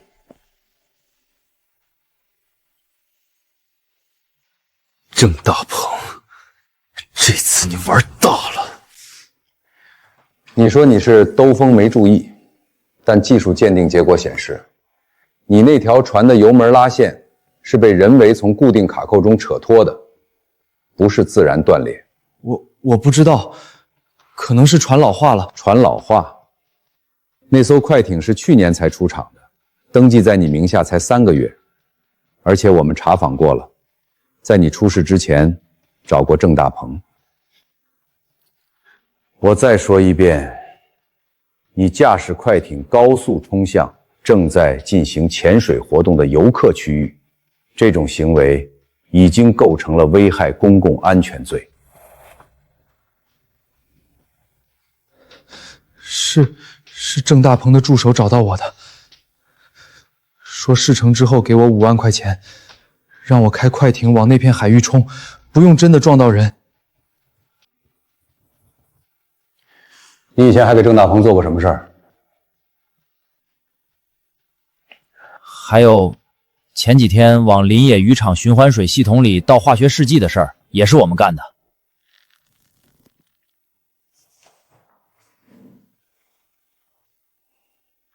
把他带下去，做详细笔录。郑总，刚收到消息，老六被抓了，在刑警队里全交代了，包括往渔场投药的事儿，也包括今天开快艇冲撞的事儿。刑警队那边已经正式立案，开始往咱们这边查了。郑总，要不要找人去刑警队那边运作一下，花点钱把案子压下来？压不住了，老六把什么都说了。证据链对得上，现在去运作反而把自己搭进去。那您的意思是？你明天去一趟刑警队，代表我主动说明情况，就说我对此事完全不知情，是底下的人自作主张。是。林野那小子，我小看他了。听说了吗？郑大鹏那个助手今天去刑警队自首了，把投药和开快艇的事儿都扛了下来，说全是自己自作主张，郑大鹏不知情。汽车保帅，郑大鹏这只狐狸舍得断胳膊。那郑大鹏自己就没事了？那倒不至于，虽然他把助手推出来顶了罪，但他那个滨海度假村项目出了这种事，他做不起来是他自己的事儿，但他在海上动我的游客这件事儿，不能就这么一笔带过了。我要让他知道，在我的地盘上动我的人，代价不只是钱的问题。你打算怎么做？他的度假村不是还没开业吗？我准备跟县里提议，把海上乐园的观光航线延伸到他那片海域北侧。他做不了的事，我来做。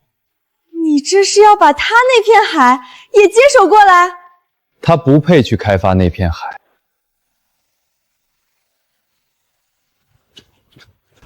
郑总，材料款已经拖欠2个月了，工人们这个月的工资还没发。您说今天给准信儿的，现在到底怎么个说法？度假村项目暂时搁置了，你们的钱下个月再结。下个月？郑总，工人们一家老小等着吃饭呢。您说下个月要是还没有呢？我说下个月就下个月，你要是等不了，可以去找别的活干。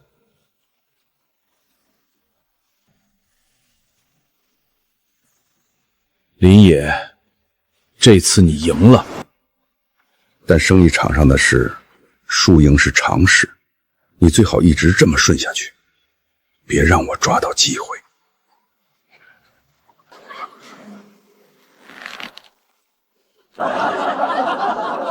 兄弟姐妹们，咱们渔场今年综合营收突破2000万了！今天是庆功宴，野哥说了，全场随便吃随便喝。另外，这个月所有人的奖金翻倍！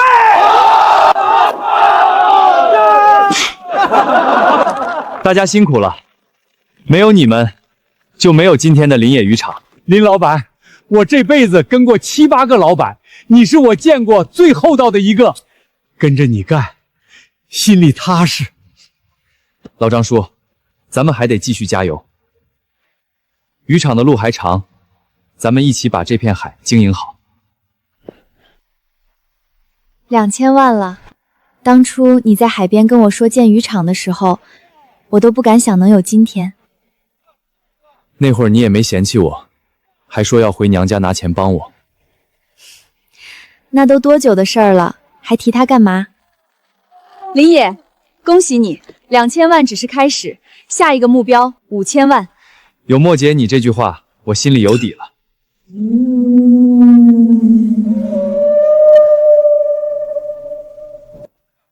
2000万，主人太厉害了！我大黄这辈子跟着主人，值了。又在写计划，渔场和海上乐园都已经这么大了，你还不满意？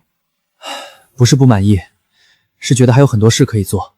你看，咱们的生态养殖模式虽然做起来了，但技术推广还不够。免费推广？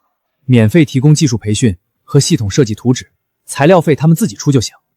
这样1年下来，整个沿海一带的养殖水平都能往上走一截。咱们的渔场做大了，也得拉大家一把。你变了，以前你是为了活下去，为了报仇，现在你是为了把这片海变得更好。可能是被那些朋友带的吧，虎鲸、海豚、海龟、乌贼，他们帮了我那么多，我要保护好这片海。这片海养大了我，给了我一切，我得把它传下去，给下一辈人，也给那些海里的小家伙们。